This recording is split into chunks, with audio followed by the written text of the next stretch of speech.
Penggerak Angkatan 7 dari SMA Negeri 1 Padang Tualang, Kabupaten Langkat. Dalam kegiatan aksi nyata modul 1.4 budaya positif, saya melakukan diseminasi budaya positif dengan tema menyebarkan pemahaman dan pengalaman serta penerapan budaya positif. Dalam kegiatan ini, saya melakukan 2 aksi nyata. Yang pertama, kegiatan dalam pembentukan kesepakatan kelas untuk seluruh kelas 10, dan yang kedua, saya melakukan pengibasan diseminasi budaya positif kepada rekan-rekan kerja saya, guru SMA Negeri 1 Padang Tualang. Sekian dan terima kasih. Wassalamualaikum warahmatullahi wabarakatuh.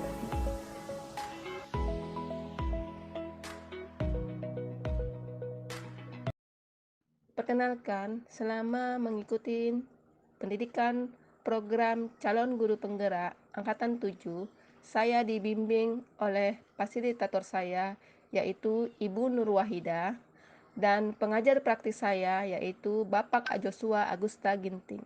Dan saya sendiri, Enji Aryani Novianti, calon guru penggerak Angkatan.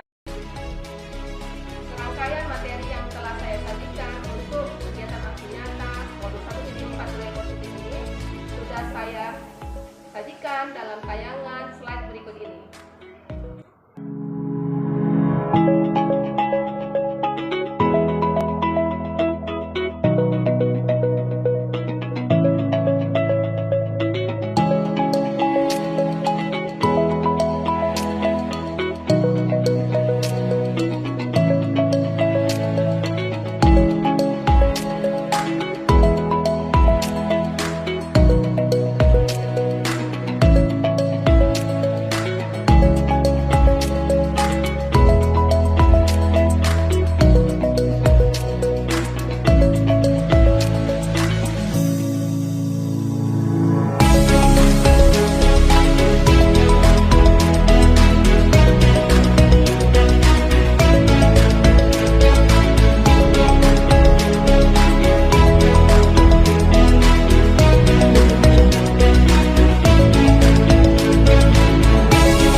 Kami kan ada tugas dari tentang budaya positif.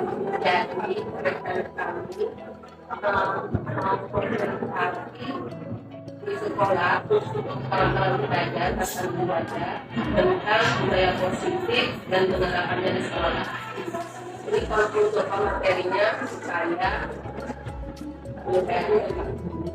Jadi kami bertiga adalah tim dalam sosial ini. Kira-kira kami bisa rencana program kami ini. Ya, izinnya nanti. Terus realisasinya apa? Rencana kami hari Selasa.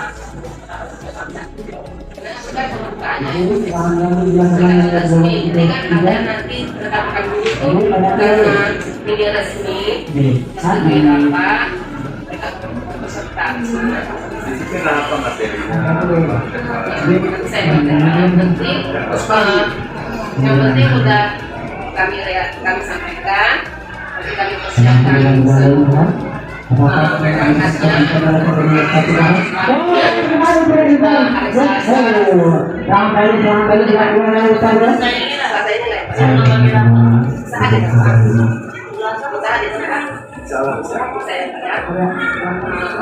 kalau sudah dapat izin, nanti kami tinggal mempersiapkan apa yang diperlukan untuk kegiatan sosialisasi. Terima kasih ya Pak. Ada lagi Pak? Cukup.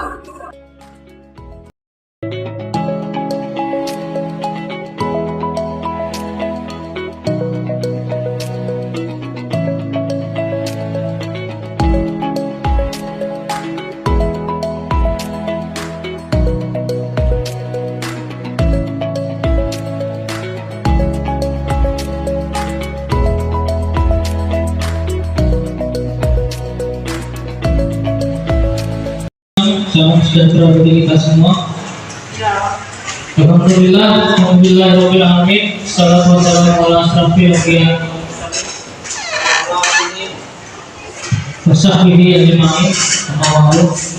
Pertama dan paling utama, mari kita panjatkan puji syukur kita kepada Allah Subhanahu wa taala yang telah memberikan kita kesehatan, kesempatan dan umur yang panjang sehingga kita dapat berkumpul di ruangan yang berbahagia ini.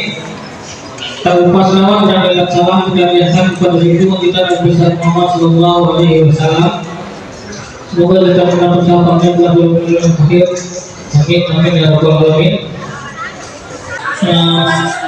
Akan kita dalam presentasi mengenai aksi nyata modul 1.4 budaya positif.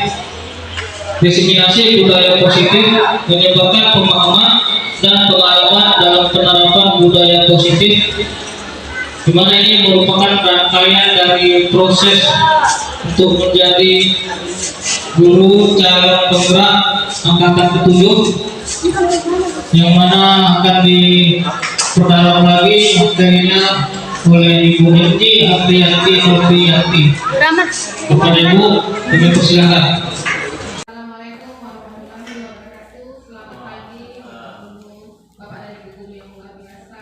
Terima kasih sudah memenuhi undangan saya untuk menyampaikan kegiatan aksi nyata modul 1.4 budaya positif. Di sini akan saya sampaikan diseminasi budaya positif dengan tema menyebarkan pemahaman dan pengalaman dalam penerapan budaya positif.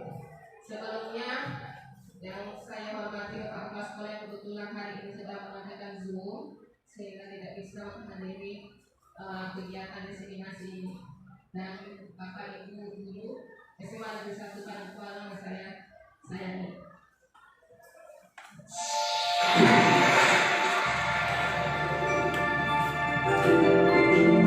Selamat datang para guru luar biasa. Mari bersama berkolaborasi saling mendukung demi mewujudkan disiplin konstruktif perguruan tinggi SMA Negeri 1.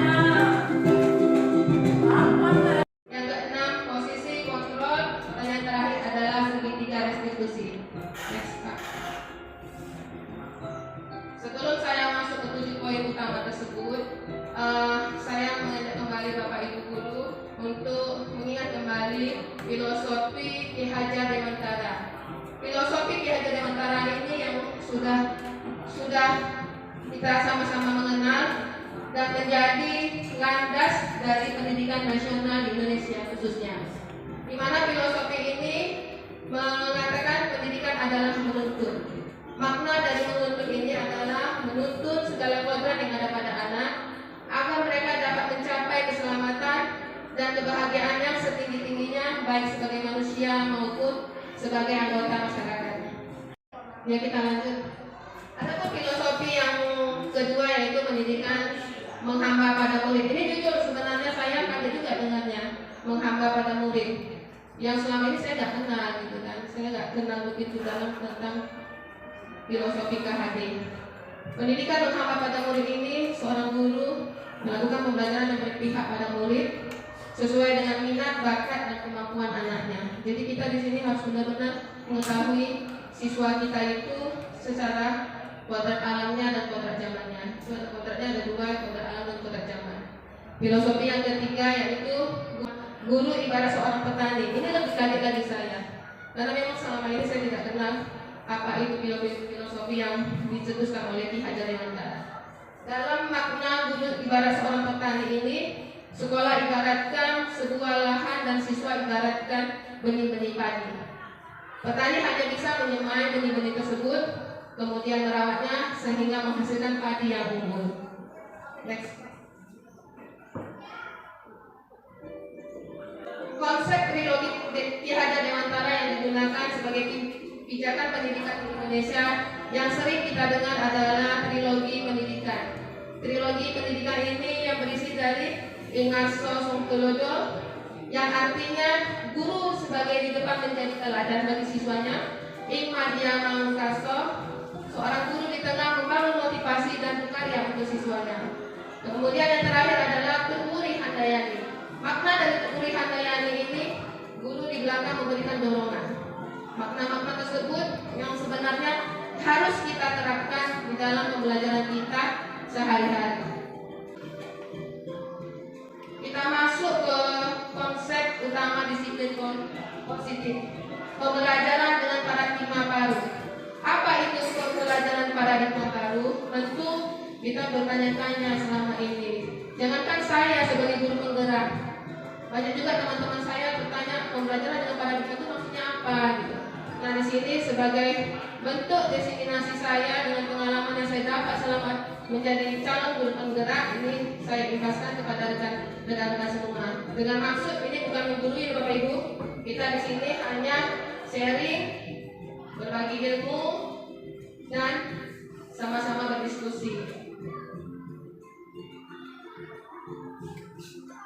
Pembelajaran dengan paradigma baru di sini merupakan pembelajaran yang dirancang berdasarkan prinsip pembelajaran yang terdiferensiasi, yaitu pembelajaran yang berpusat pada siswa, yang mana setiap siswa belajar sesuai dengan kebutuhan dasarnya untuk memenuhi tahap perkembangannya sehingga dapat mewujudkan profil pelajar Pancasila.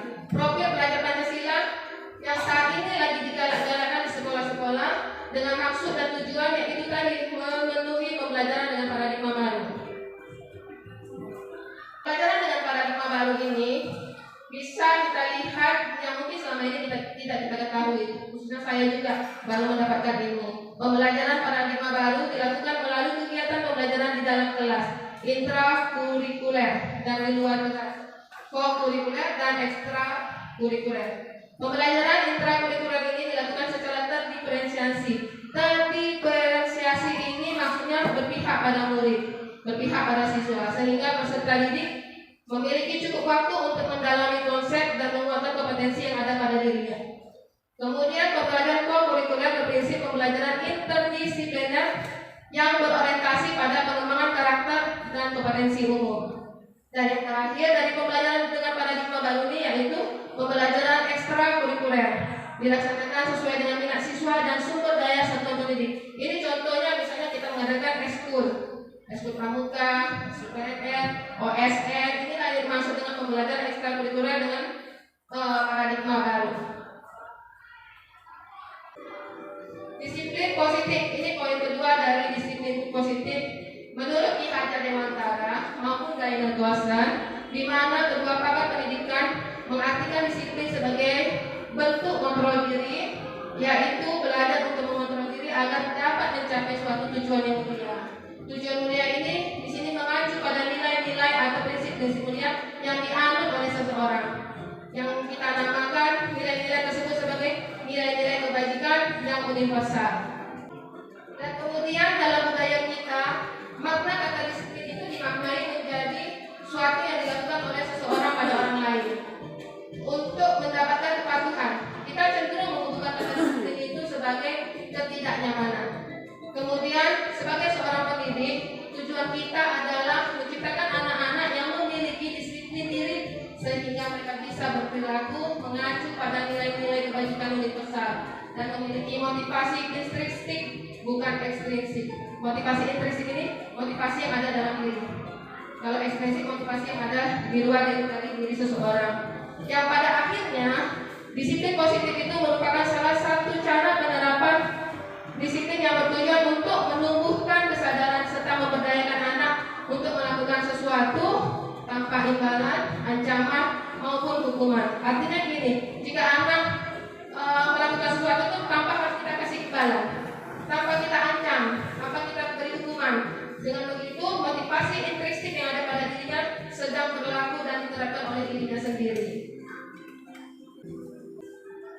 Poin berikutnya yaitu pasti perilaku manusia. Motivasi adalah dorongan yang timbul pada diri seseorang secara sadar atau tidak sadar untuk melakukan suatu tindakan dengan tujuan tertentu. Motivasi ini terdiri dari 3 bagian. Yang pertama, menghindari ketidaknyamanan dan hukuman. Motivasi ini adalah motivasi dengan tingkat terendah dari perilaku manusia. Nanti contohnya ada di slide berikut. Yang kedua, mendapatkan imbalan atau penghargaan dari orang lain. Motivasi ini satu tingkat lebih tinggi dari motivasi yang pertama. Di sini seseorang berperilaku untuk mendapatkan imbalan atau penghargaan dari orang lain.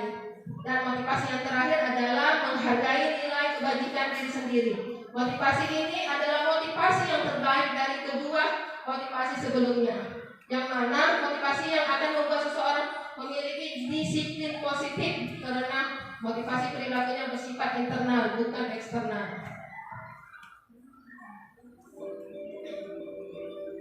Motivasi yang ketiga ini kita contohkan sama siswa kita. Seperti saya di sini mengibaratkan siswa melakukan disiplin diri karena takut dihukum. Ini merupakan motivasi ekstrinsik. Contoh gini, siswa kita datang tepat waktu karena takut dihukum. Benar kan? Karena takut disuruh yang lapangan misalnya, disuruh yang lain karena diancam. Jadi motivasinya jadi dia tepat waktu karena takut dihukum. Kemudian contoh yang kedua dari motivasi mendapatkan imbalan, siswa melakukan disiplin diri karena ingin mendapat imbalan. Ini merupakan motivasi ekstrinsik. Contoh, misalnya ini saya kasih tugas sama anak murid saya, nama siswa saya. Kemudian saya kasih imbalan, misalnya gini, jika nanti tepat waktu, itu kasih konten A. Lebih dari itu, maka kontennya C. Itu kan imbalan. Imbalannya dalam bentuk nilai. Menghargai nilai-nilai kebajikan diri sendiri.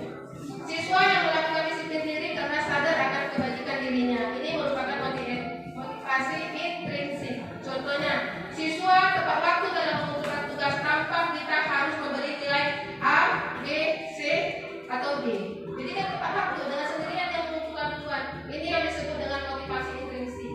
Yang motivasi yang berada dalam dirinya. Konsep disiplin dengan identitas gagal ini memiliki 2 poin utama, yaitu hukuman, penghargaan. Bapak Ibu, yang saya maksudkan di sini adalah poin-poin pentingnya. Penjabarannya ada yang di dalam modul yang saya sajikan. Bapak Ibu bisa lihat nanti untuk kejelasan. Hukuman dan penghargaan. Hukuman ini memiliki poin yang pertama menyakitkan, yang kedua menimbulkan rasa tidak nyaman, yang ketiga siswa takut karena. Kemudian kita guru memaksa siswa menyembunyikan kesalahannya, siswa menjadi rendah diri. Ini yang sering kita lakukan. Jujur ya Bapak Ibu, kita sering lakukan ini sehingga terkadang tanpa sengaja kita menyakitkan siswa kita, dan sehingga mereka menyembunyikan kesalahannya karena takut mendapat hukuman. Kemudian konsep disiplin dengan identitas gagal ini dengan poin penghargaan. Yang pertama itu memberikan penghargaan yang tidak efektif, yang kedua merusak hubungan, yang ketiga penghargaan mematikan kreativitas, yang keempat penghargaan menghukum dengan sistem ranking. Yang ini sering terjadi dan sepertinya sudah biasa sama kita, kecuali dengan perubahan kurikulum yang 2013 tidak ada lagi sistem ranking. Jadi sistem rankingnya hanya kita yang tahu, siswa tidak tahu. Kemudian penghargaan merampas hak tetapi menghargai dirinya. Konsep disiplin dengan identitas sukses ini yang kita harapkan, memberikan disiplin tetapi dengan kesuksesan. Artinya gini, tanpa harus memberikan hukuman, tanpa harus memberikan penghargaan. Konsep disiplin dengan identitas sukses ini memiliki dan restitusi. Konsekuensi ini memiliki penguatan jangka pendek, perlu monitoring berkelanjutan, stimulus atau respon dari seorang guru, yang kemudian siswa menghormati peraturan, dan yang terakhir kehilangan waktu untuk memenuhi kesalahannya. Poin yang kedua, restitusi. Siswa bertanggung jawab untuk perilakunya, fokus pada pemecahan masalah jangka panjang, siswa menghormati dirinya dan orang lain, teori kontrol, dirinya memegang kendali, dan yang terakhir siswa bersemangat memperbaiki dirinya. Nah, tadi kan ada kata restitusi. Maka di sini pendekatan restitusi itu adalah sebuah cara untuk menanamkan disiplin positif pada siswa. Restitusi itu sendiri adalah proses menciptakan kondisi bagi siswa untuk memperbaiki kesalahan mereka sehingga mereka bisa kembali pada kelompok mereka dengan karakter yang kuat. Ini dikutip dari salah satu buku yang diterbitkan dari Gasser, di ada Gasser tahun 2004. Sedangkan restitusi menurut yang lain, menurut Gasser, restitusi juga merupakan proses kolaboratif yang mengajarkan siswa untuk mencari solusi untuk masalah mereka dan membantu siswa berpikir tentang orang seperti apa yang mereka inginkan dan bagaimana mereka harus memperlakukan orang lain. Nanti contoh dari restitusi ini ada dalam tayangan dalam bentuk video.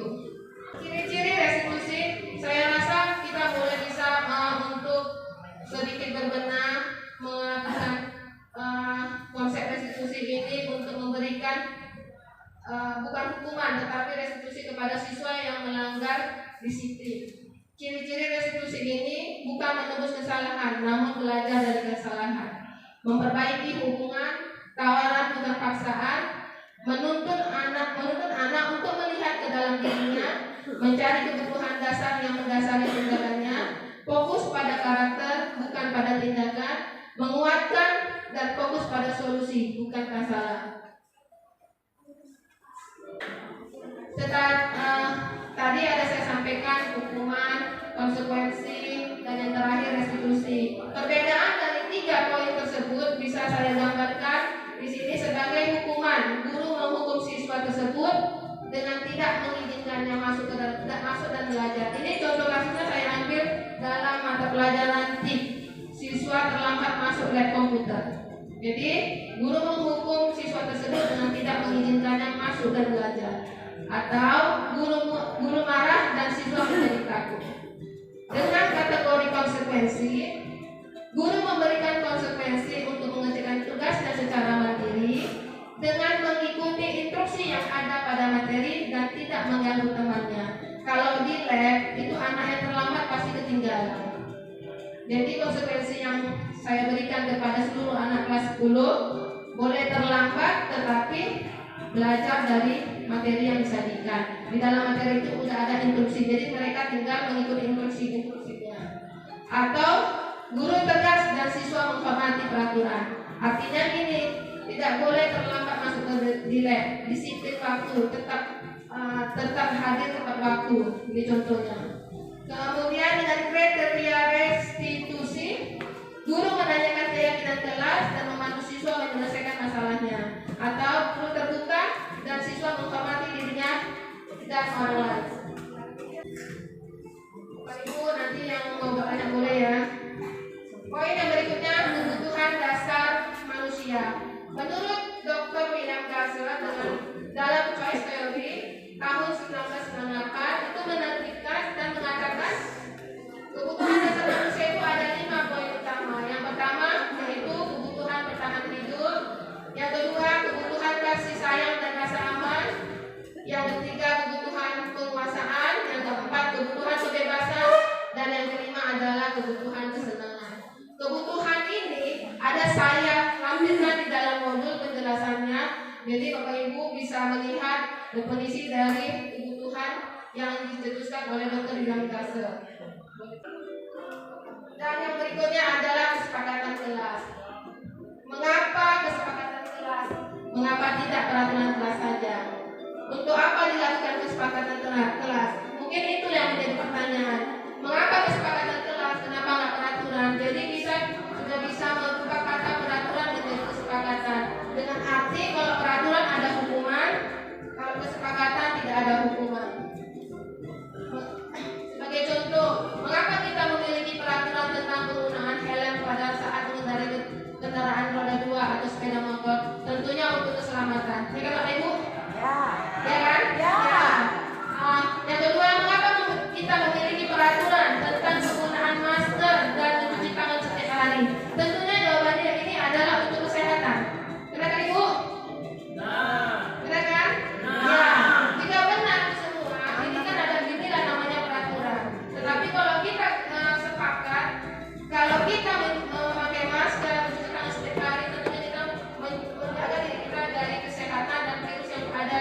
luar dari diri kita.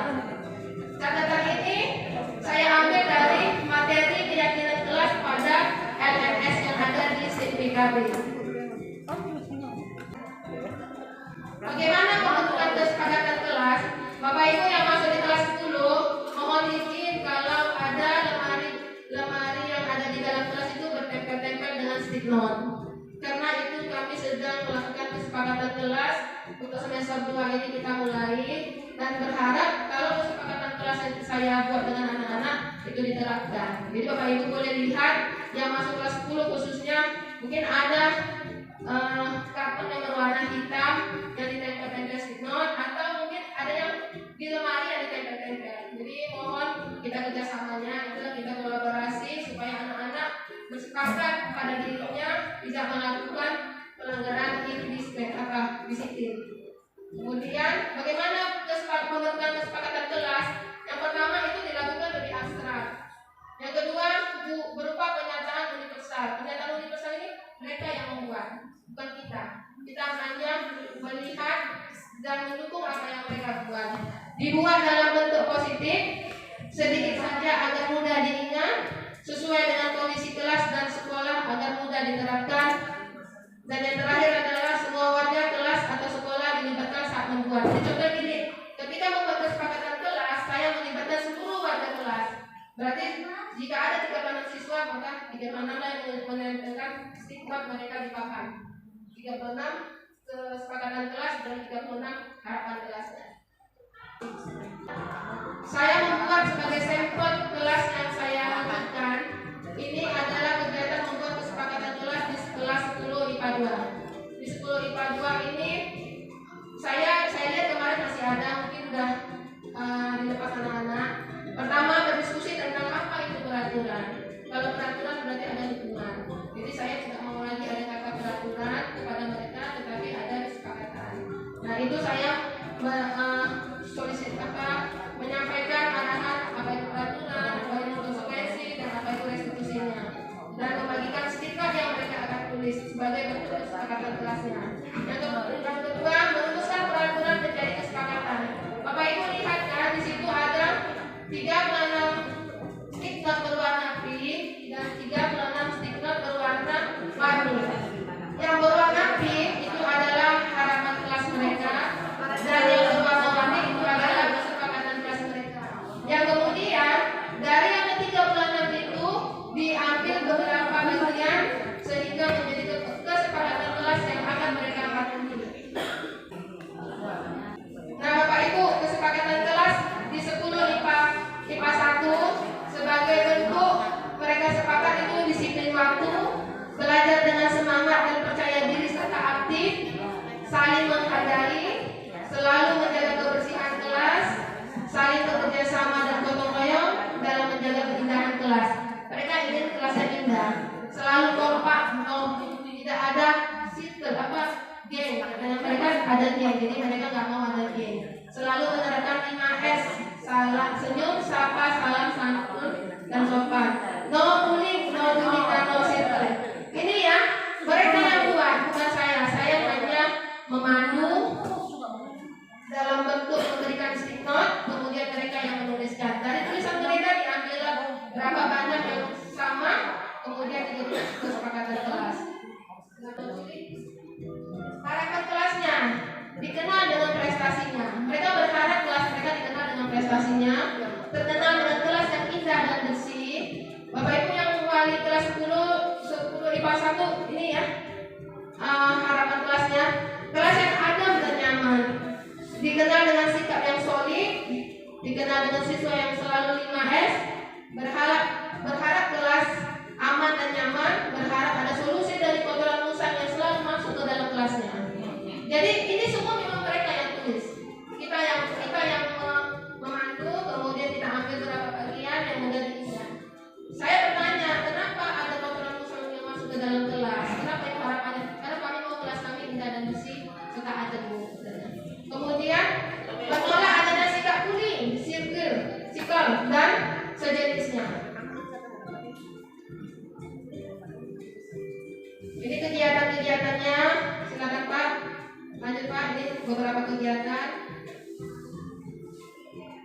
Nah, kelas percontohan, kelas 10 IPA 2. Bapak Ibu walinya, mohon kerjasamanya.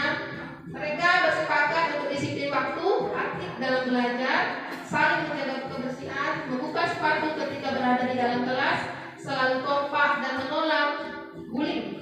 Walaupun ada yang bilang jangan tulis bullying karena mereka sudah biasa bullying katanya. Terus saling bekerja sama dan gotong royong, menghargai guru dan teman yang berbicara, menjaga sikap jujur dalam tindakan, tidak ada surat palsu karena mereka sering mendapatkan surat palsu katanya. Jadi sehingga bersepakat untuk tidak melakukan lagi surat palsu.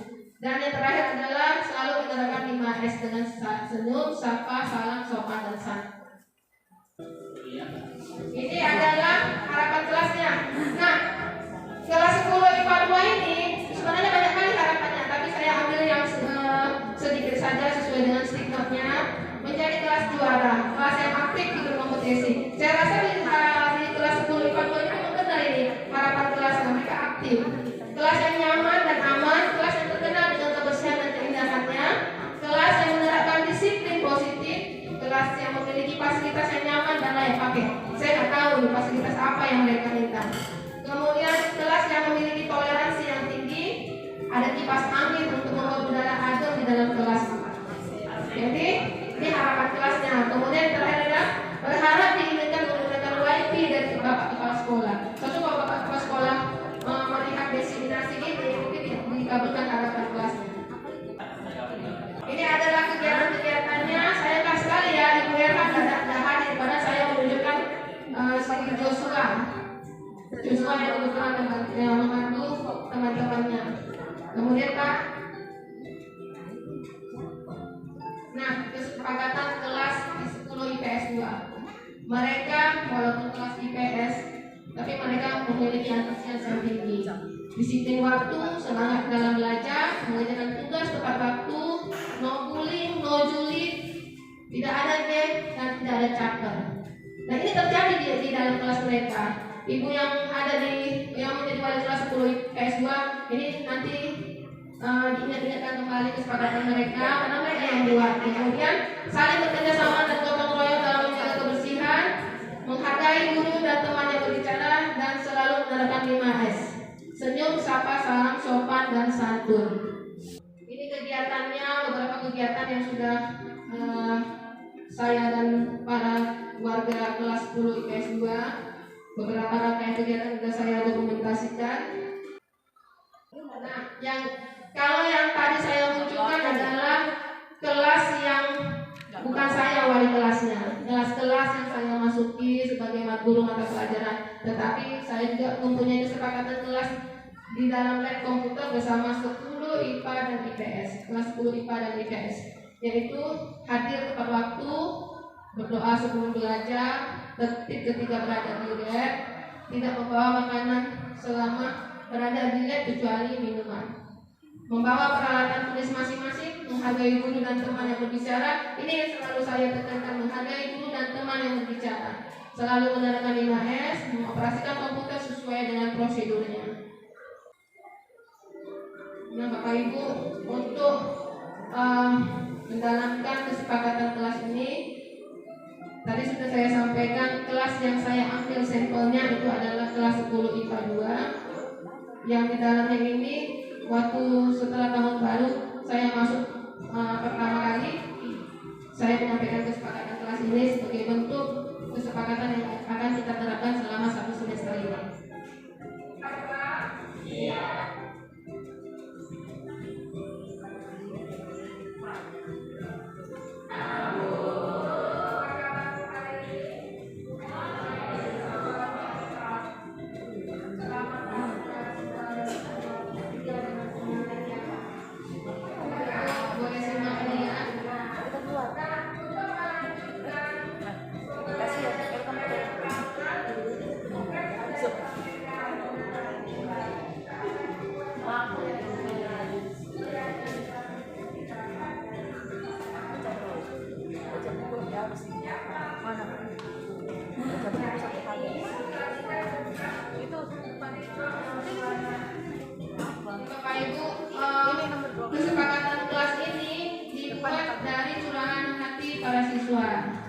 yang kemudian kita ambil beberapa yang sama, sedikit saja biar mudah diingat dan abstrak. Kemudian dari kesepakatan kelas ini terbentuklah satu keyakinan. Keyakinan itulah yang tidak ada lagi hukuman, yang ada hanya konsep restitusi.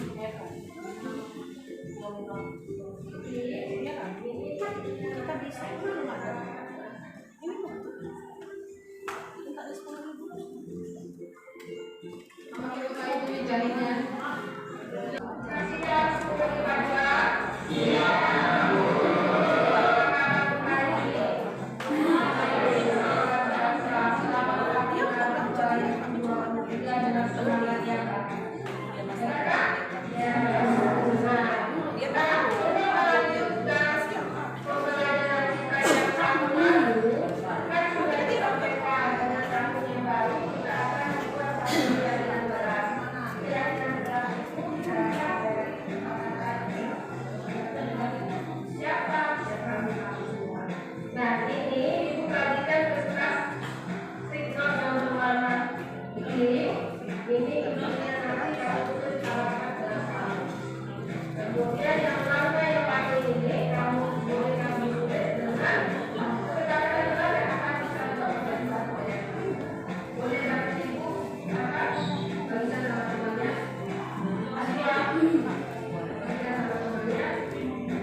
Masing-masing 2 warna.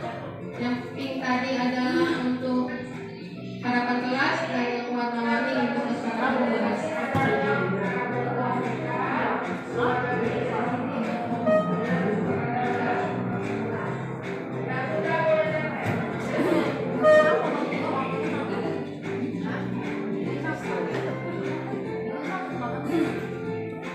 Mereka nggak cepat, biar cepat durasinya.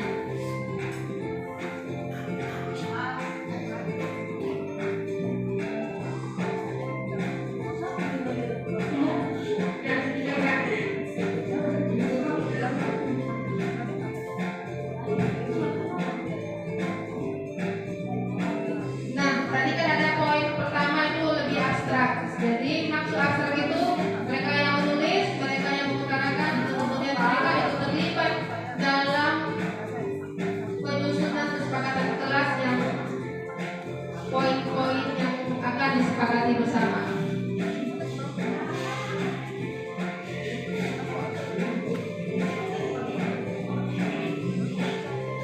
Ini adalah kesamaan dari kesepakatan kelas yang dan ini adalah harapan dari kalian semua untuk melakukan. Ada di sini, dari sini bisa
Jangan salah sebut ya Bapak Ibu. 5 posisi ini terdiri dari yang pertama penghukum, yang kedua pembuat rasa bersalah, yang ketiga teman, yang keempat pemantau, dan yang kelima manajer. Kelima posisi ini saya rasa pernah kita lakukan tanpa kita sadari. Kemudian posisi penghukum inilah yang paling sering kita lakukan. Dan diharapkan dari 5 posisi ini bentuk akhirnya adalah posisi manajer yang paling baik untuk dilaksanakan.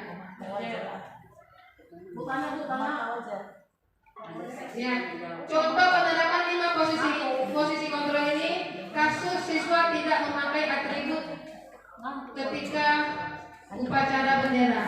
Sebagai posisi penghukum, kalimat yang sering kita sampaikan, patuhi peraturan sekolah. Kebetulan saya nggak bisa pula cakapnya keras-keras ya kan. Jadi patuhi peraturan sekolah, lalu berdiri di depan barisan.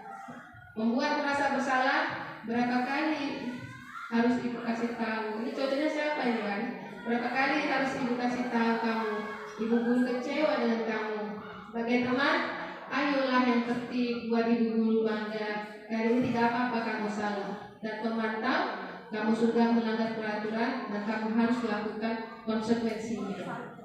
Dan yang terakhir posisi manajer ini, apa kamu tahu kesalahan kamu? Kira-kira bagaimana kamu akan memperbaiki kesalahan ini? Kira-kira begitu ya Bapak Ibu suaranya ya. Nah, untuk memperjelasnya, maka kita akan saksikan tayangan dari 5 posisi kontrol tersebut.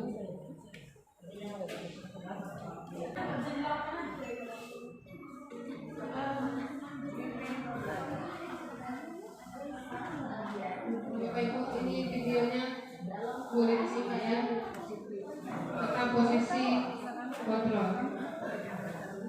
Posisi kontrol. 5 posisi kontrol dalam restitusi adalah proses perjalanan seorang pendidik agar dapat mengenali dirinya. Pada video kali ini, kita akan membahas tentang 5 posisi kontrol yang dikembangkan oleh Diane Dawson dan contoh penerapannya.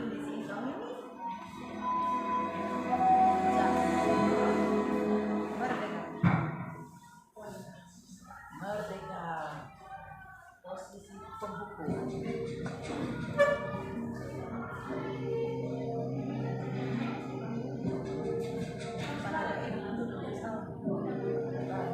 Bapak Ibu, kita lihat sinetron ini. Selamat pagi Bu. Ini posisi penghukum. Kamu deh, pasti terlambat. Maaf Bu, saya Apa coba? Bannya bocor. Alasan kamu apa lagi? Kapan sih kamu tidak terlambat? Malas sekali ya kamu jadi anak. saya Dasar pemalas. Yang kapok sih kamu. Sudah berapa kali terlambat? Sana, kamu keliling lapangan basket 2 kali. kenapa saya harus ke lapangan basket? Bapak Ibu saya lihat ya kan. Kamu lihat ibu, berani-beraninya jawab. Sudah terlambat, masih berani jawab pula. Sekarang keliling lapangan basket 5 kali sekalian. Biar kapok. Cepat, pergi sana ke lapangan basket. Ini penghukum ya Bapak Ibu. Mungkin kita sering lakukan Posisi tidak sengaja. penghukum biasanya berbicara dengan nada tinggi, menghardik, menunjuk-nunjuk, menyakiti, dan menyindir. Hukuman bisa berupa fisik maupun psikis. Ibu dan bapak guru hebat. Dampak yang terjadi lalu ketika murid berada pada posisi penghukum adalah murid cenderung akan memberontak, bahkan menyimpan dendam. Bapak Ibu, tadi kan ada perbedaan hukuman, konsekuensi dan restitusi. Itu pendalamannya dalam bentuk video ini ya Bapak Ibu.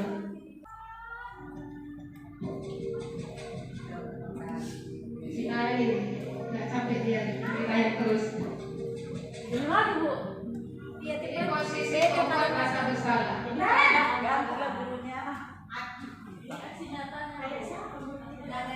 Selamat pagi Bu. Naren, kamu kenapa terlambat lagi?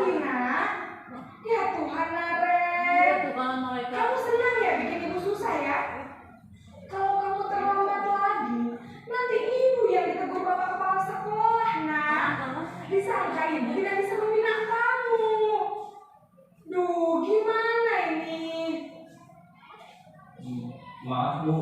Duh Gusti Naren. Kamu suka ya kalau ibu tegur bapak kepala sekolah? Terus Kira-kira siapa ini? Apa yang ibu absen? Ini kamu sudah sering terlambat loh. Ibu harus apa coba? Maaf Bu. Maaf sekali.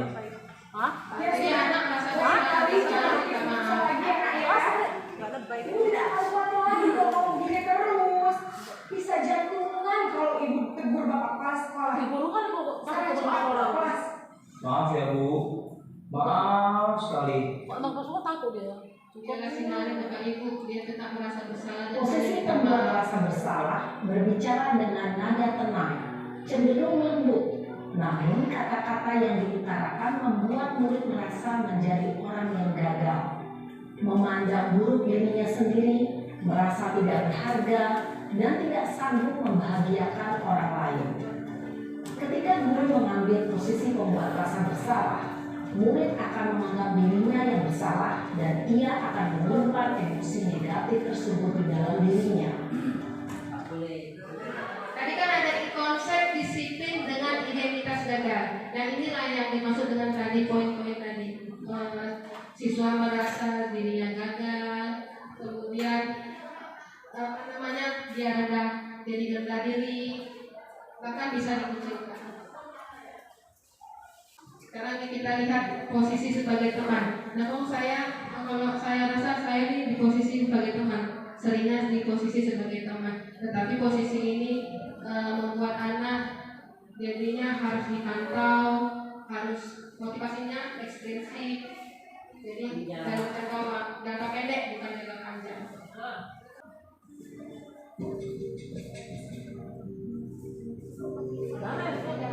Motivasi jangka pendek bukan jangka panjang.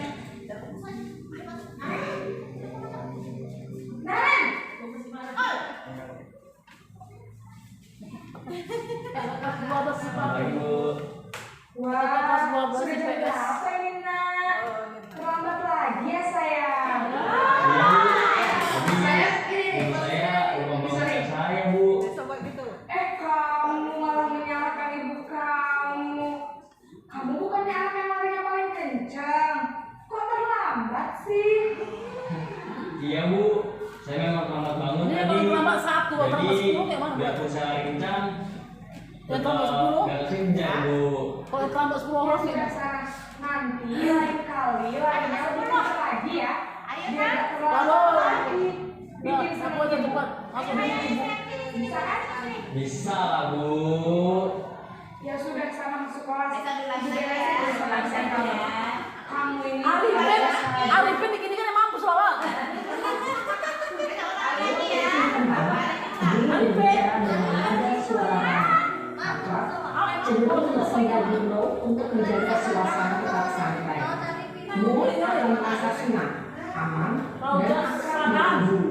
Identitas yang tercipta adalah identitas sukses atau berhasil. Namun, karena ini masih berlaku eksternal, maka ada faktor ketergantungan dari murid kepada orang tua. Di sini guru absennya, sehingga di lain waktu murid bisa berperilaku baik, namun hanya kepada orang tua saja. Nah, Bapak Ibu, di posisi teman ini saya rasa saya sering di sini. Tapi memang motivasi jangka pendek, dorongan eksternal itu berada dari saya. Kemudian tadi kan ada konsep disiplin dengan identitas sukses. Seorang guru memberikan penghargaan kepada anaknya, jadi dia tidak dimarahi, tetapi penghargaannya tidak efektif. Contoh dari di sini kan kamu kan yang terkenal dengan namanya kencang. Jadi dia mendapat penghargaan tetapi tidak efektif. Kemudian kita masuk ke posisi pemantau. Itu. Masih hidup orang itu. Video ini tayang karena gurunya Malah juga pas karakternya menjalankan posisi lima kontrol. Video ini digunakan ke seluruh guru penggerak dari mulai angkatan 1 sampai ke 10. Naren, apa peraturan sekolah kita tentang jam berapa kita harus masuk sekolah? Nah, Kita harus di sekolah jam jam 7. Iya betul, sekarang sudah jam 7.20. Kemarin sudah tahu konsekuensinya jika terlambat hadir. Paham Bu, saya harus tinggal kelas pas jam istirahat selama 20 menit. Iya benar, konsekuensinya demikian.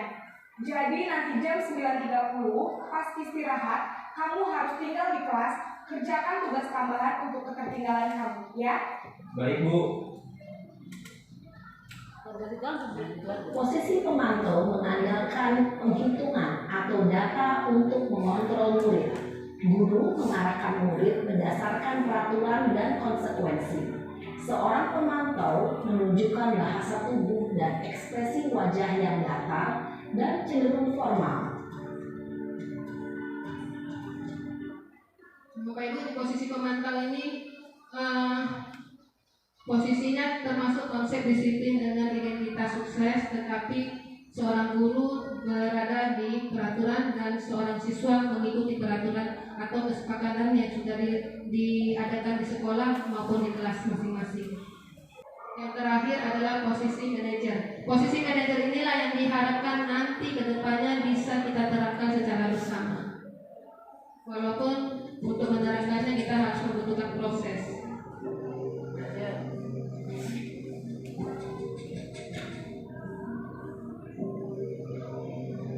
Naren!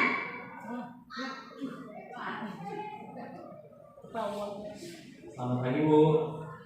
Selamat pagi Naren. Maaf Bu, saya terlambat. Iya, sekolah masuknya jam 7, sekarang sudah jam 7.20. Jadi sekarang bagaimana ini Naren? Maaf Bu, saya lupa setel alarm saya semalam. Baiklah, menurut kamu, keyakinan sekolah yang mana yang perlu kamu tingkatkan? Menghargai diri sendiri dan orang lain mungkin ya Bu. Setuju.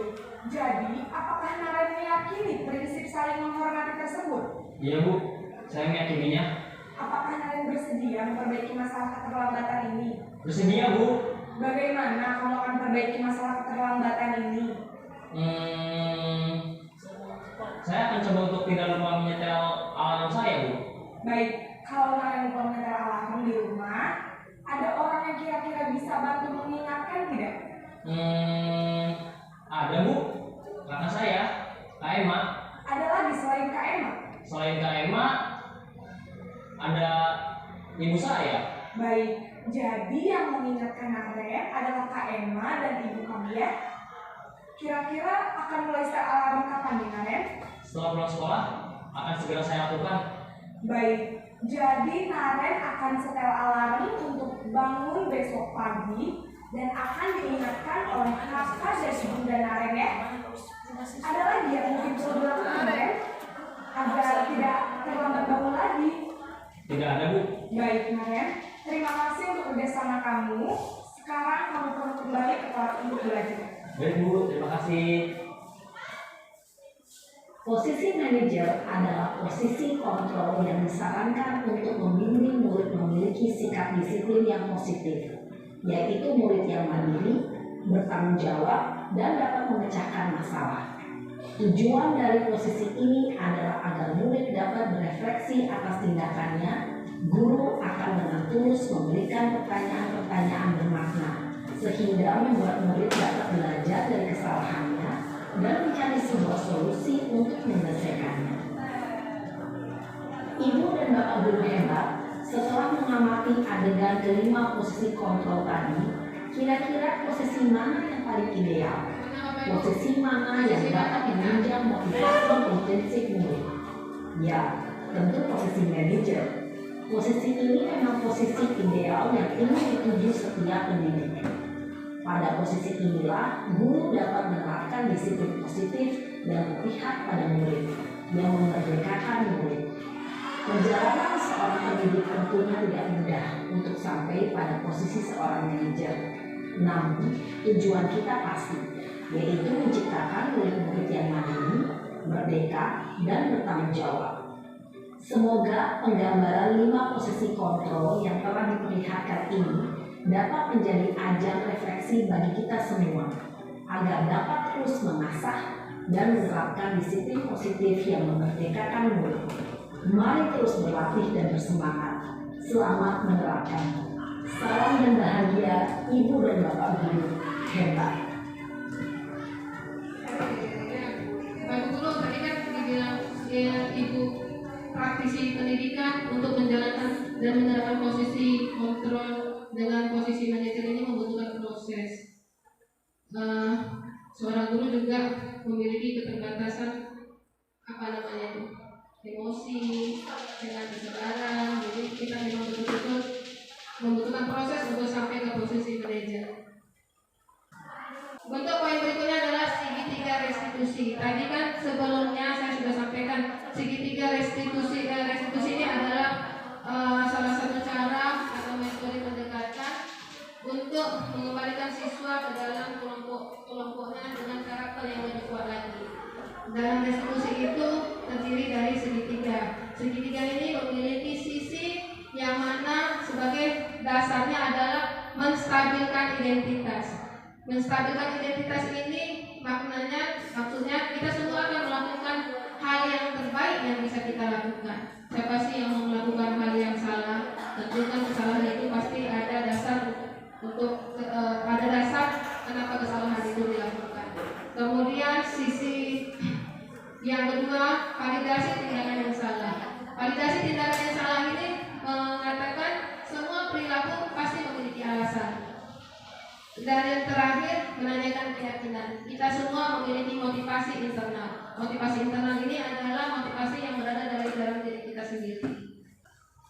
Nah, segitiga restitusi ini kalimat-kalimat yang untuk menggambarkan menstabilkan identitas. Setiap orang pasti akan pernah melakukan kesalahan. Kamu bukan satu-satunya orang yang pernah melakukan kesalahan. Kemudian validasinya sering yang disebutkan, kamu tentu punya alasan mengapa kamu melakukan itu. Adakah cara yang lebih efektif untuk mendapatkan apa yang kamu butuhkan? Yang terakhir, menanyakan keyakinan. Keyakinan jelas apa yang telah kita sepakati. Kamu ingin menjadi orang yang seperti apa? Pertanyaan-pertanyaan inilah yang sering dan seharusnya dianjurkan ketika kita menerapkan segitiga restitusi. Ya. Nah, Bapak Ibu, sebagai contoh penerapan segitiga restitusi dengan posisi kontrol, saya ambil kasus ketika kita mengadakan kelas meeting, pekan olahraga dan seni yang terjadi pada semester lalu. Pasca semester kita melakukan kegiatan ini. Kegiatan ini seluruh siswa itu banyak yang melakukan pelanggaran disiplin. Kita kan terkenal dengan budaya lingkungan kita, yaitu dengan semboyan bisa dan budi, lihat sampah ambil dan buang di tempatnya. Jadi saya mengambil konsep ini untuk penerapan segitiga restitusi.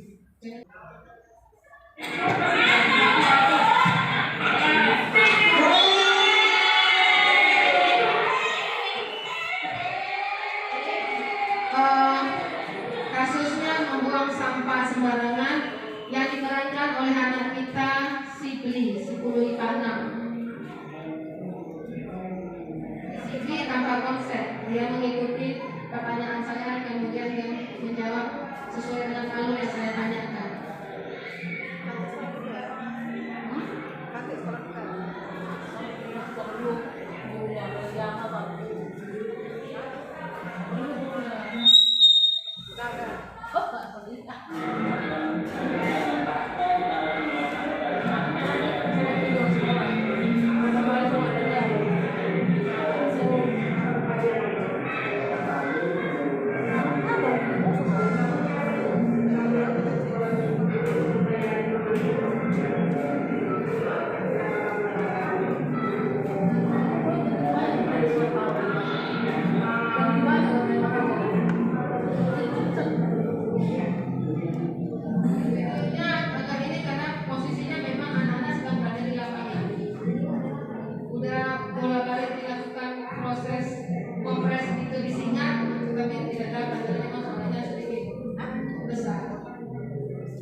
Jadi di sini Sibli dengan sengaja membuang bekas botol air mineralnya, kemudian kebetulan saya ada di situ dan saya menunggunya di lobi. Itulah skenario. skenarionya. Dan ketika saya tanya, Sigi nggak tahu kesalahannya apa.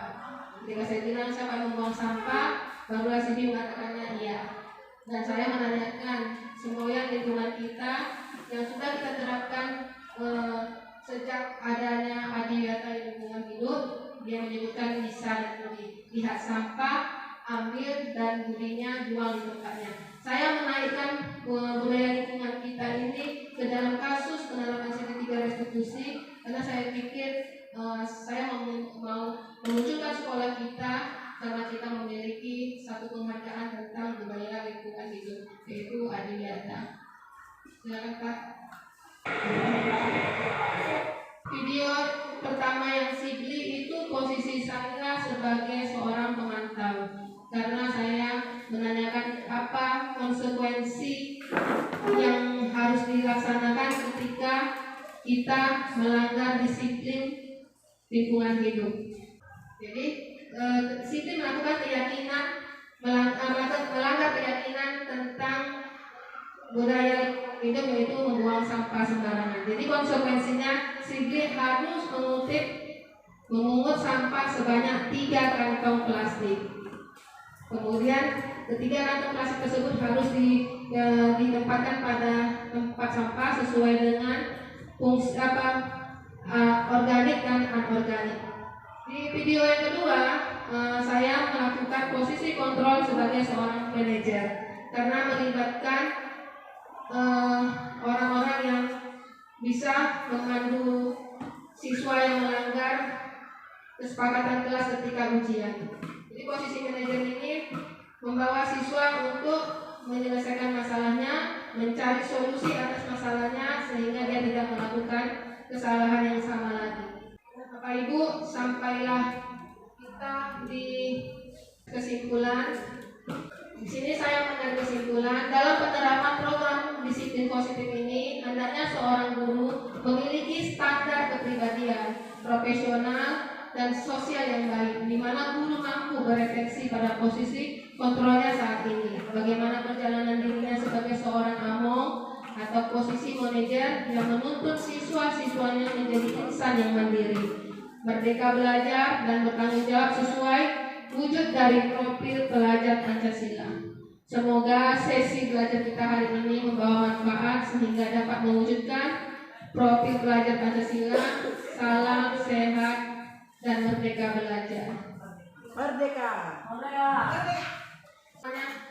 Adapun daftar pustaka yang saya ambil dari rangkaian keseluruhan rangkaian materi saya, itu saya mengambil dari guru kemendikbud.go.id dengan kategori Merdeka Mengajar. Kemudian pendidikan guru penggerak modul 1.1 filosofi Ki Hajar Dewantara dan pendidikan guru penggerak modul 1.4 budaya positif serta YouTube dari Aksi Nyata CGP Angkatan 5 Desi Putriyanasari. Ini adalah daftar pustaka yang saya ambil sebagai referensi dari keseluruhan rangkaian materi saya. Terima kasih. Terima kasih sudah hadir bersama dengan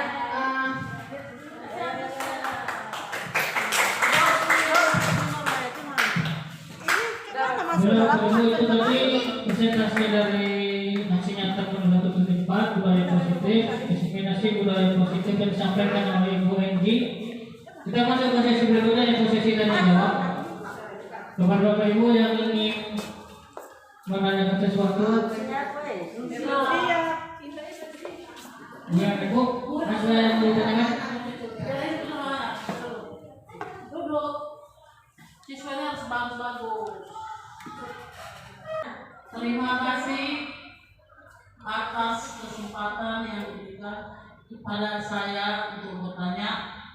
Kemudian terima kasih kepada Ibu Enji Aryani Novianti Isti.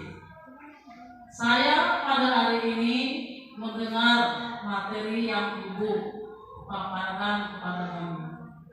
Tadi ada materi yang mengenai kesepakatan dan peraturan. Memang saya sebagai guru yang sudah hampir-hampir pensiun, selama ini saya banyak mengenal peraturan. Tapi pada hari ini saya sudah mengenal kesepakatan. Tadi saya mendengar kesepakatan itu tidak pakai hukuman, sedangkan peraturan pakai hukuman. Yang mau saya tanyakan di sini, satu, bila kesepakatan itu sudah terbentuk di kelas, kita misalkan siswanya 34 orang siswa, pasti ada nanti siswa yang menyimpang dari kesepakatan.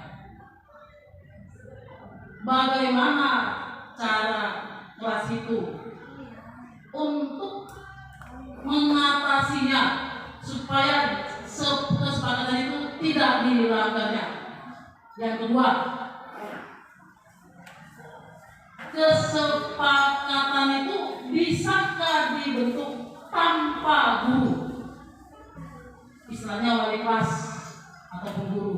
Maksud saya, kesepakatan tersebut bisakah dibuat hanya siswa yang membuat kesepakatan? Sekian dan terima kasih.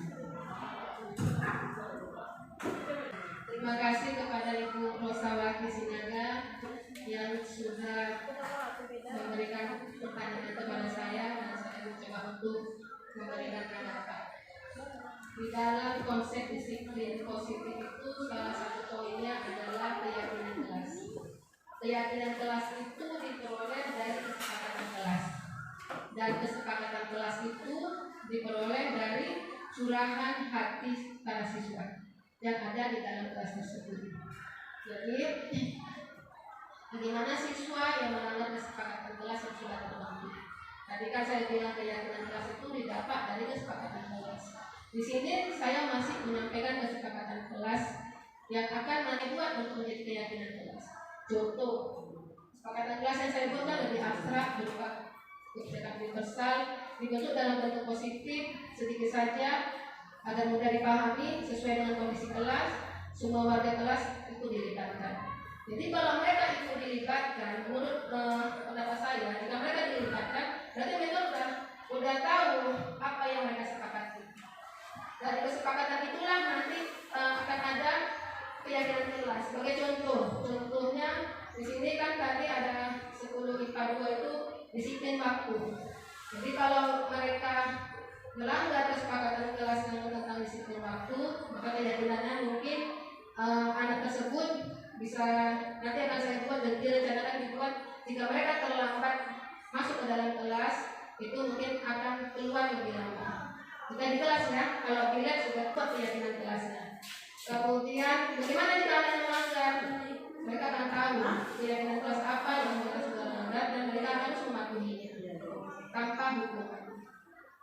Saya rasa seperti itu. Karena kan kesepakatan kelas tadi tidak ada lagi hukuman dan ada hanya keyakinan. Keyakinan itu kalau mereka langgar berarti ada konsekuensinya. Jadi masih berlaku juga sedikit konsekuensi, tapi bukan hukuman. Bolehkah kesepakatan kelas itu dibuat tanpa guru? Ya boleh-boleh saja. Tapi itu kesepakatan kelas antar siswa. Hanya siswa yang memperlakukan itu. Karena tidak melibatkan gurunya. Karena contoh kan saya bukan wali kelas, jadi saya tidak punya kelas. Saya guru mata pelajaran yang diantaranya hanya mungkin seminggu sekali. Jadi kesepakatan kelas yang saya buat ketika saya masuk itu berlaku. Ya mungkin saja kesepakatan kelas itu berlaku juga untuk guru yang lain. Jika guru yang lain sudah melihat kesepakatan kelas yang mereka tempel dan ikut melaksanakan itu dan kita berkolaborasi. Saya rasa begitu. Kalau ada gurunya, tapi kalau nggak ada gurunya tidak ada, berarti mereka hanya kesepakatan antara mereka. Yang mungkin saja kalau mereka langgar kita nggak tahu. Tanpa adanya konsekuensi dari gurunya. Jadi intinya kalau kesepakatan kelas yang mereka buat tanpa gurunya itu hanya mereka yang menjalankan, tidak diketahui oleh guru. Sebagai contoh mungkin mereka mau foto bersama, kan kita nggak tahu apa hasil hari. Contoh di kelas 10 IPS 2 itu mereka sepakatnya sepertinya ada nonton bareng kalau gurunya nggak ada. Berarti kan kita nggak ikut kan? Berarti kita tidak memberikan konsekuensi dari tindakan mereka. Kalau seandainya kesepakatan kelas mereka hanya minus 5. Saya rasa itu pendapat saya tentang kesepakatan kelas. Jika masih ada, dipersilakan. Terima kasih atas jawaban dari Ibu Enji. Baik, terima kasih Bapak Ibu. Oke, demikian tadi sesi tanya jawab yang telah dilakukan. Nah, selanjutnya mungkin ini merupakan sesi terakhir kita hari ini. Mungkin ada yang mau bertanya? Oke, terima kasih kepada Bapak Ibu yang telah meluangkan waktunya untuk hadir di aksi nyata modul 1.4 budaya positif. Diseminasi budaya positif menyebarkan pengalaman dan pengalaman dalam penerapan budaya positif. Semoga ini menjadi ilmu baru, pengalaman baru kita sebagai tenaga pendidik, menambah wawasan kita untuk lebih meningkatkan lagi dalam bidang kita sebagai pengajar. Baiklah, ini merupakan sesi terakhir kita. Terima kasih sekali lagi saya ucapkan. Assalamualaikum warahmatullahi wabarakatuh. Selamat siang dan salam sejahtera bagi kita semua. Makasih ya ibu-ibu.